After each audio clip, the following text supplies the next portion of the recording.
Jangiri president ಆಗಿದ್ದಾರೆ.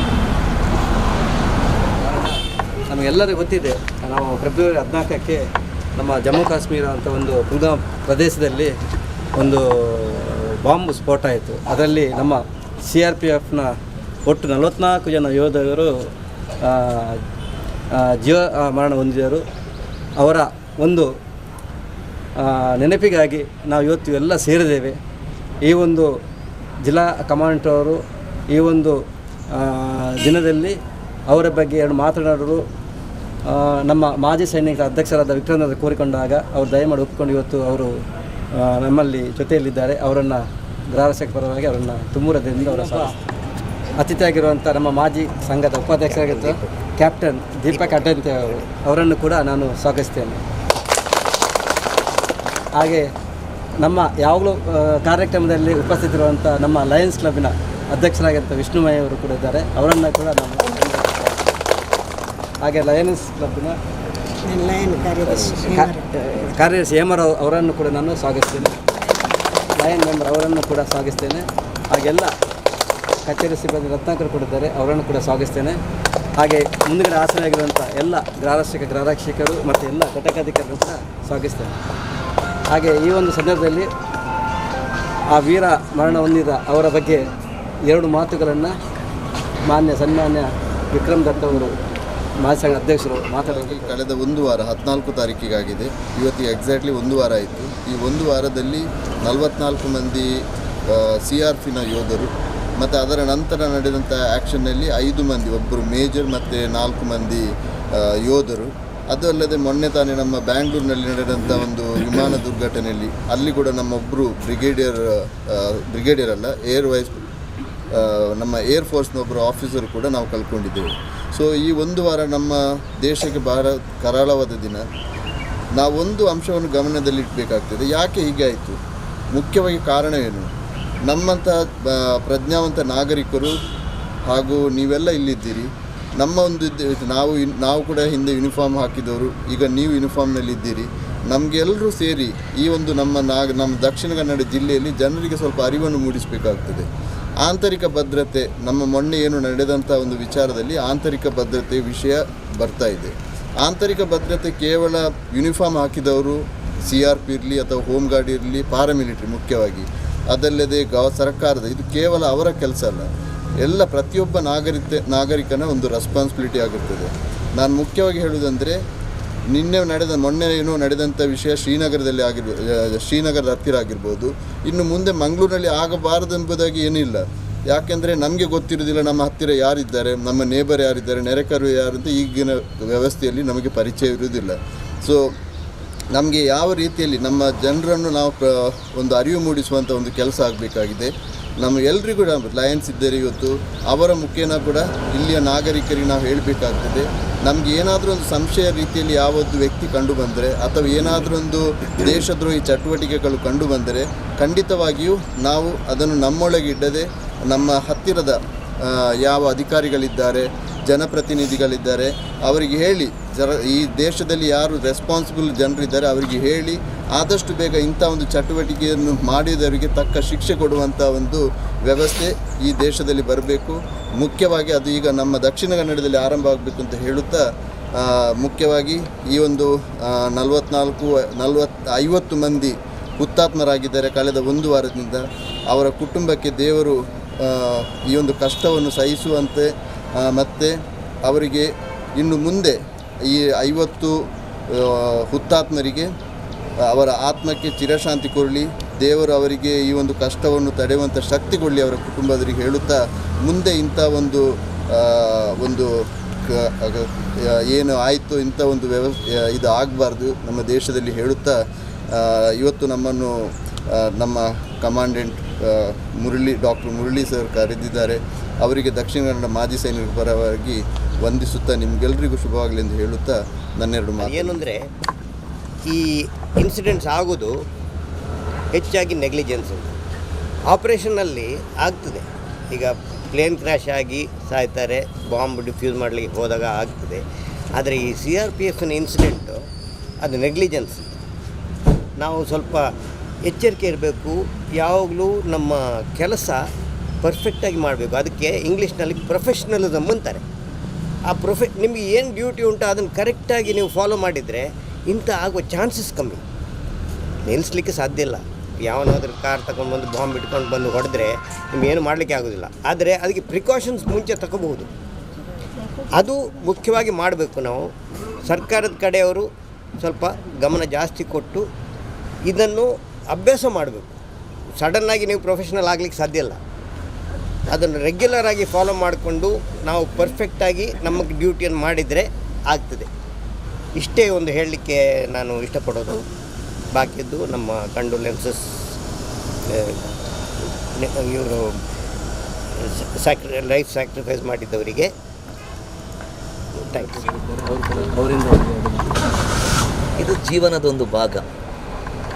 40 ಜನರು ಹುತಾತ್ಮರಾಗಿ ಜೀವವನ್ನು ತೆತ್ತು ಆ ರೀತಿಯ ಒಂದು ಸಾವು ಮಾತ್ರ ಸತ್ತದು ವಿಷಯ ದುಃಖ. ಆದರೆ ಸತ್ತ ಯಾವ ರೀತಿ ಸತ್ರು ಅಂತ ಹೇಳುವಂಥದ್ದು ಇನ್ನೂ ತುಂಬ ಮನಸ್ಸಿಗೆ ನೋವಾಗಿದೆ.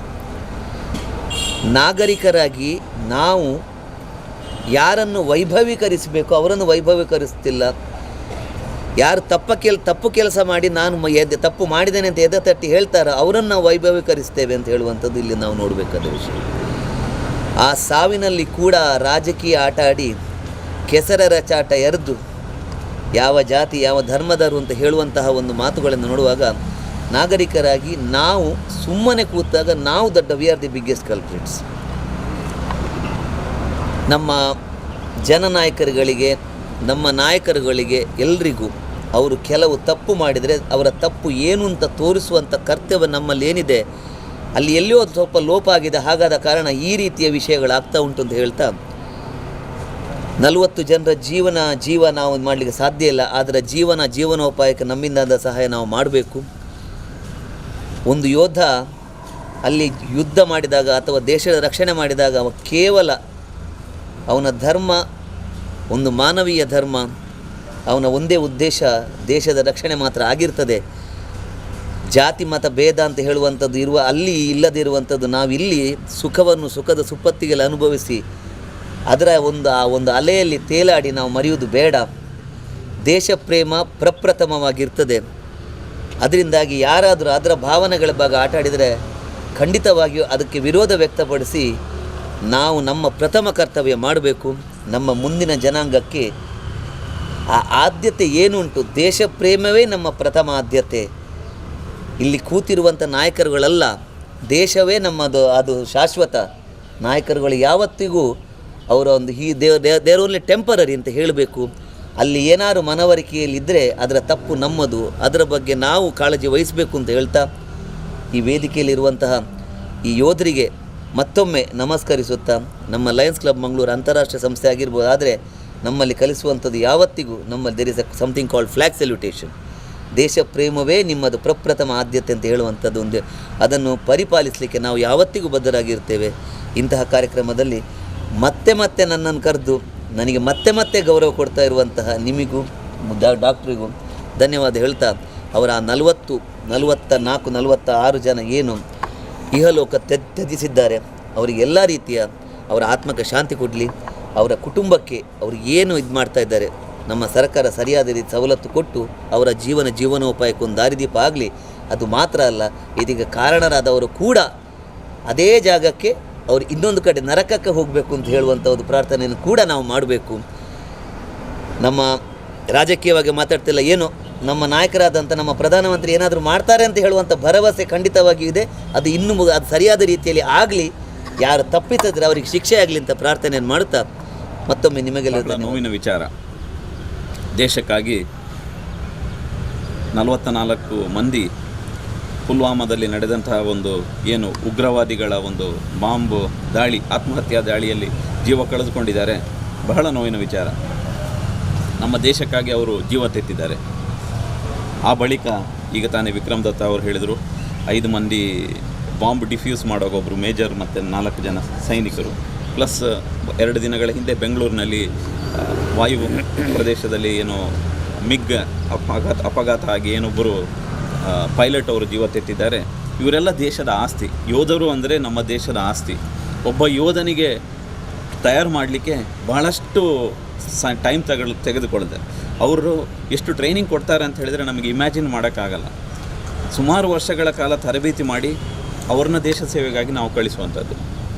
ಅಂತಹ ಒಂದೊಂದು ಯೋಧರ ಜೀವನೂ ಬಹಳ ಇಂಪಾರ್ಟೆಂಟ್, ಅತ್ಯಮೂಲ್ಯವಾದ್ದು, ಅದೊಂಥರ ವಜ್ರ ಇದ್ದಾಗೆ. ಸೊ ಅಂತಹ ಅಮೂಲ್ಯ ಯೋಧರನ್ನು ನಾವು ಇವತ್ತು ಕಳ್ಕೊಂಡಿರೋದು ಬಹಳ ನೋವಿನ ವಿಚಾರ. ಅವರಿಗಾಗಿ 4 ಹನಿ ನಾವು ಕಣ್ಣೀರು ಹಾಕಲೇಬೇಕು.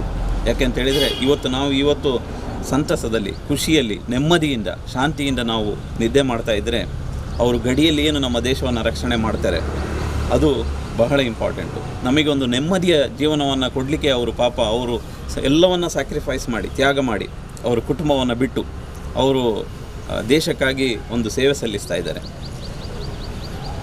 ನಾವು ಸಹ ಅಷ್ಟೇ, ಹೋಮ್ ಗಾರ್ಡ್ಸು ಯೂನಿಫಾರ್ಮ್ಡ್ ಫೋರ್ಸ್ ಆಗಿ ನಮಗೂ ಸಹ ಒಂದು ಸಾಮಾಜಿಕ ಹೊಣೆಗಾರಿಕೆ ಇದೆ, ಬದ್ಧತೆ ಇದೆ, ಕಾಳಜಿ ಇದೆ. ಅವರು ದೇಶದ ಗಡಿಯಲ್ಲಿ ದೇಶ ಕಾಯ್ತಾ ಇದ್ದರೆ ನಾವು ದೇಶದ ಒಳಗೆ, ನೀವು ಸಹ ಒಳ್ಳೆ ಕೆಲಸ ಮಾಡ್ತಾ ಇದ್ದೀರಾ, ಟ್ರಾಫಿಕ್ನಲ್ಲಿ, ಬಿಸಿಲಲ್ಲಿ, ಎಲ್ಲ ಕಡೆ ನೀವು ಕರ್ತವ್ಯ ಮಾಡ್ತಾ ಇದ್ದೀರಾ. ನಮಗೂ ಸಹ ಒಂದು ಹೆಮ್ಮೆ ಇದೆ, ನಾವು ಸಹ ದೇಶಕ್ಕಾಗಿ ಏನೋ ಮಾಡ್ತೀವಿ ಅಂತೇಳಿ.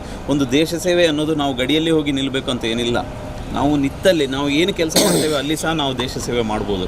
ನೀವೆಲ್ಲ ಸಾಮಾಜಿಕ ತುಡಿತ ಇರುವವರು, ದೇಶಕ್ಕಾಗಿ ಏನಾದರೂ ಮಾಡಬೇಕು ಅಂತ ಹೇಳೋ ಭಾವನೆ ಇಟ್ಕೊಂಡು ಇವತ್ತು ಏನು ಹೋಮ್ ಗಾರ್ಡ್ಸ್ಗೆ ಸೇರಿದ್ದೀರಾ. ಹಾಗಿರುವಾಗ ನಾವೆಲ್ಲ ಇವತ್ತು ನಮ್ಮ ದೇಶಕ್ಕಾಗಿ ಜೀವ ತೆತ್ತಂತಹ ಆ ಮಹಾನ್ ಚೇತನಗಳಿಗೆ ಒಂದು ಶ್ರದ್ಧಾಂಜಲಿ ಅರ್ಪಿಸುವುದು, ಅವರ ಆತ್ಮಕ್ಕೆ ಶಾಂತಿ ಸಿಗಲಿ ಅಂತ ಕೋರಬೇಕಾದ್ದು ನಮ್ಮ ಆದ್ಯ ಕರ್ತವ್ಯ.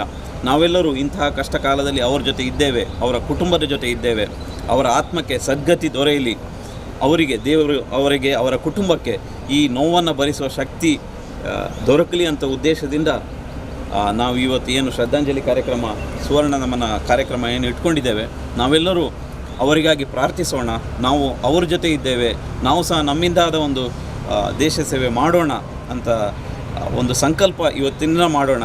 ಮುಂದೆಯೂ ಸಹ ನಾವು ದೇಶಕ್ಕಾಗಿ ನಾವಿದ್ದ ಜಾಗದಲ್ಲಿ ನಮ್ಮ ಕಿಂಚಿತ್ ಸೇವೆಯನ್ನು ಮಾಡುತ್ತಾ ನಮ್ಮ ದೇಶದ ರಕ್ಷಣೆಗೆ ನಾವು ಇವತ್ತು ಪುನಃ ನಮ್ಮನ್ನು ಅರ್ಪಿಸಿಕೊಳ್ಳೋಣ. ಪುನರಾಮರ್ಶನೆ ಮಾಡಿಕೊಂಡು ನಮ್ಮನ್ನು ಮಗದೊಮ್ಮೆ ದೇಶ ಸೇವೆಗೆ ತೊಡಗಿಸಿಕೊಳ್ಳುತ್ತಾ ಪ್ರತಿನಿತ್ಯವೂ ನಮ್ಮ ಜವಾಬ್ದಾರಿ ಏನಿದೆ, ಟೆರರಿಸಮ್ ಅಂತ ಏನು ಹೇಳ್ತಾರೆ, ಈಗ ತಾನೇ ವಿಕ್ರಮ್ ದತ್ತ ಅವರು ಹೇಳಿದರು, ಉಗ್ರವಾದ ಅನ್ನೋದು. ಉಗ್ರವಾದ ಯಾವುದೇ ದೇಶಕ್ಕೆ ಒಳ್ಳೆಯದಲ್ಲ. ಉಗ್ರವಾದ ಅನ್ನೋದು ಗಡಿನಲ್ಲೇ ಆಗಬೇಕು ಅಂತ ಏನಿಲ್ಲ. ನಮ್ಮೊಳಗೂ ಒಂದು ಉಗ್ರವಾದಿತ್ವ ಇದೆ. ಏನು ಹೇಳ್ತೇವೆ, ನಮ್ಮ ಮನಸ್ಸಿನಲ್ಲಿ ಏನಿದೆ, ನಾವು ಹಿಂಸೆ, ನಾವು ಯಾರನ್ನಾದರೆ ಯಾರ ಬಗ್ಗೆ ದ್ವೇಷ ಮಾಡೋದು, ಅದೂ ರೀತಿಯ ಒಂದು ಮಾನಸಿಕವಾದಂತಹ ಟೆರರಿಸಮ್, ಅಂಥದ್ದನ್ನು ನಾವು ಬಿಡಬೇಕು. ವೈಯಕ್ತಿಕವಾದಂತಹ ಟೆರರಿಸಮ್ಗಳನ್ನ, ಇಂಟರ್ನಲ್ ಟೆರರಿಸಮ್ ಅಂತ ಏನು ಹೇಳ್ತೇವೆ, ಅದನ್ನು ಸಹ ನಾವು ಬಿಡಬೇಕು. ನಮ್ಮ ವೈಯಕ್ತಿಕ ಸ್ವಾರ್ಥಗಳನ್ನು ಬದಿಗಿಟ್ಟು ನಾವೆಲ್ಲ ಇವತ್ತು ನಮ್ಮ ದೇಶಕ್ಕಾಗಿ ಮಗದೊಮ್ಮೆ ನಮ್ಮನ್ನು ಪುನರ್ ಸಮರ್ಪಿಸಿಕೊಳ್ಳುತ್ತಾ ಅಗಲಿದ ಆ 50 ಚೇತನಗಳಿಗೆ ನಾವು ಒಂದು ಶ್ರದ್ಧಾಂಜಲಿ ಕಾರ್ಯಕ್ರಮಕ್ಕೆ ಬಂದಿದ್ದೇವೆ. ನಾವೆಲ್ಲರೂ ಅವರಿಗೆ ವಂದಿಸೋಣ. ಮುಂದೆಯೂ ನಮ್ಮ ದೇಶಕ್ಕಾಗಿ ನಾವು ನಮ್ಮನ್ನು ಸಮರ್ಪಿಸಿಕೊಳ್ಳುವ ಪ್ರತಿಜ್ಞೆ ಮಾಡೋಣ ಅಂತ ಹೇಳುತ್ತಾ, ಇವತ್ತು ನಮ್ಮ ಜೊತೆ ಸೇರಿದಂತಹ ಮಾಜಿ ಸೈನಿಕರು ನಿನ್ನೆ ರಾತ್ರಿ 8 ಗಂಟೆಗೆ ನಾನು ಫೋನ್ ಮಾಡಿ ದಯವಿಟ್ಟು ಬನ್ನಿ ಅಂತ ಹೇಳಿದಾಗ ನಾವು ಯಾವತ್ತೂ ನಿಮ್ಮ ಜೊತೆ ಇದ್ದೇವೆ ಅಂಥೇಳಿ ಪ್ರತಿಯೊಂದು ಕಾರ್ಯಕ್ರಮಕ್ಕೂ ನಮ್ಮ ಜೊತೆ ಅವರು ಸಹಕಾರ ಇದೆ, ನಮ್ಮ ಜೊತೆ ಬರ್ತಾರೆ. ಅವರ ಈ ಒಂದು ಕಾಳಜಿಗೆ ನಾವು ವಂದಿಸುತ್ತಾ ನಾವೆಲ್ಲ ಇವತ್ತು ಶ್ರದ್ಧಾಂಜಲಿ ಸಮರ್ಪಿಸೋಣ ಅಂತ ಹೇಳುತ್ತಾ ಅವಕಾಶಕ್ಕಾಗಿ ವಂದಿಸುತ್ತಾ 2 ಮಾತು.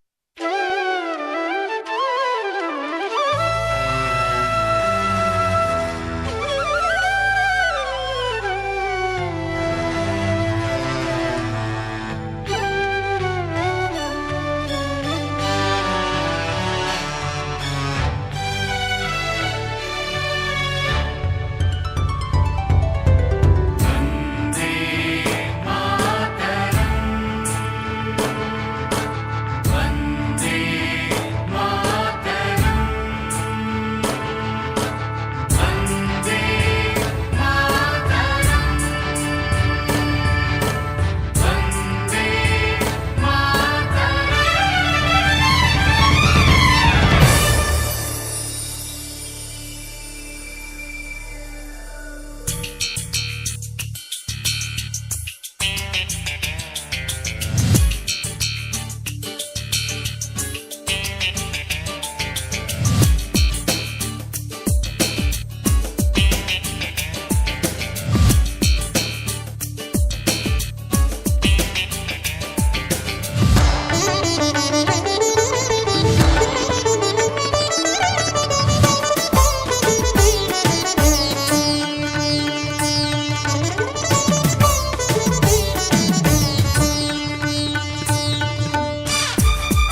ಫೆಬ್ರವರಿ 14ರ ಘಟನೆ ನಮ್ಮ ಯೋಧರಿಗೆ ಏನಾಗಿದ